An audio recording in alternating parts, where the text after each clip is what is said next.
i7 ગુજરાતનો અવાજ।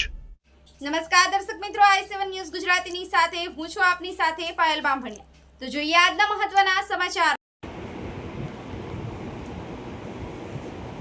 ભારતીય સંસ્કૃતિની ઘરેણામાં કંડોરી આ વારસાને ગ્રાહક સુધી પહોંચાડતી એસએમઆર જ્વેલર્સ લિમિટેડ આઈપીઓમાં પ્રવેશ કરવા જઈ રહી છે, જે મંગળવાર 26 મે 2026ના રોજ ખુલશે।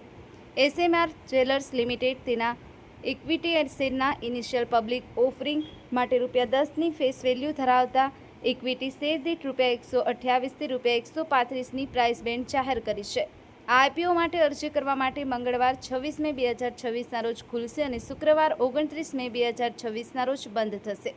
રોકાણકારો લઘુત્તમ 2000 ઇક્વિટી શેર માટે અને ત્યારબાદ 1000 ઇક્વિટી શેરના ગુણાંકમાં બીડ કરી શકે છે, જેને લઈ અમદાવાદ ખાતે પત્રકારોને ખાસ માહિતી આપવામાં આવી હતી, જેમાં કંપનીના પ્રમોટર્સ વિસ્મય મનોજકુમાર સોની, જૈનિલ વિરેન્દ્ર સોની, શ્રીમતી પારુલ મનોજ સોની, શ્રીમતી દીપિકાબેન વિરેન્દ્ર સોની અને શ્રીમતી દ્રષ્ટિ પાલ મોદી ઉપસ્થિત રહ્યા હતા।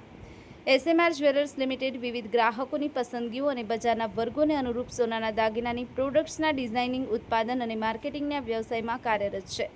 કંપની પરંપરાગત કારીગરી સાથે સમકાલીન આધુનિક જ્વેલરીનું મિશ્રણ કરી જ્વેલરી પ્રોડક્ટ્સની વિશાળ શ્રેણી પ્રદાન કરવા પર ધ્યાન કેન્દ્રિત કરે છે અને પ્રોડક્ટની ગુણવત્તા તેમજ ગ્રાહક સંબંધો પર વિશેષ ભાર મૂકે છે। Sanjeev Rajput, i7 news Gujarati, Ahmedabad. Media મિત્રો, આજની એસએમઆર જ્વેલર્સની પત્રકાર મીટિંગમાં હાજર રહ્યા બદલ હું આપનો આભારી છું। મારું નામ વિસ્મય સોની છે। હું એસએમઆર જ્વેલર્સ, જે અમદાવાદથી બિલોંગ કરે છે, તેનો પ્રમોટર છું। અમે આઈપીઓ માર્કેટમાં એસએમઈ સેક્ટરમાં 67 CRના આઈપીઓ સાથે આવી રહ્યા છે। તેની ખાસિયત એ છે કે અમે બજારના પરિબળોને ધ્યાનમાં રાખીને 10ના PE પર આઈપીઓ લાવી રહ્યા છીએ। જેમ અમારી કંપની હેરિટેજ જ્વેલરી નવા કોન્સેપ્ટ અને આજની ડિમાન્ડ સાથે બનાવી રહી છે, તેમ આવા સેમ માઇન્ડસેટવાળા લોકોને માનનીય અપીલ છે કે તમે અમારા જ્વેલરી ઇન્ડસ્ટ્રીમાં જે કંઈક નવું કામ કરી રહી છે તે કંપની સાથે જોડાઓ અને કંપનીનો વિકાસ અને આપનો વિકાસ સાથે થાય તેવી હું આશા રાખું છું।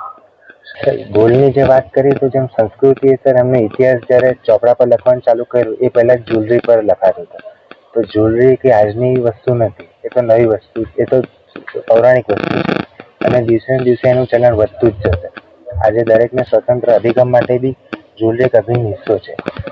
તો જ્વેલરી ઇન્ડસ્ટ્રી માટે તો જ્વેલરી ઇન્ડસ્ટ્રી તો આ દિવસે ને દિવસે નવી ટેકનોલોજીના કારણે એમાં નવું અપડેશન આવતું જ રહેશે અને વધારે ને વધારે આજકાલ મેન્સ જ્વેલરીનો બી સારો એવો ટ્રેન્ડ છે, તેનું વિસ્તરણ સતત થતું જ રહેશે। શરૂઆતના તબક્કામાં થોડું લોકો વિચારી રહ્યા હતા, પણ જે પ્રમાણે પબ્લિકે રિસ્પોન્ડ આપીને મોદી સાહેબની અપીલને સ્વીકારીને જે એમણે એમનું પોતાનું જે ઘરમાં પડેલું કે જે હાઉસહોલ્ડનું ગોલ્ડ હતું એને જે રીયુઝ કરી રહ્યા છે, તે પ્રમાણે માર્કેટ ડિમાન્ડ સામાન્ય જેવી હતી તેવી રૂટીને જળવાઈ રહી છે।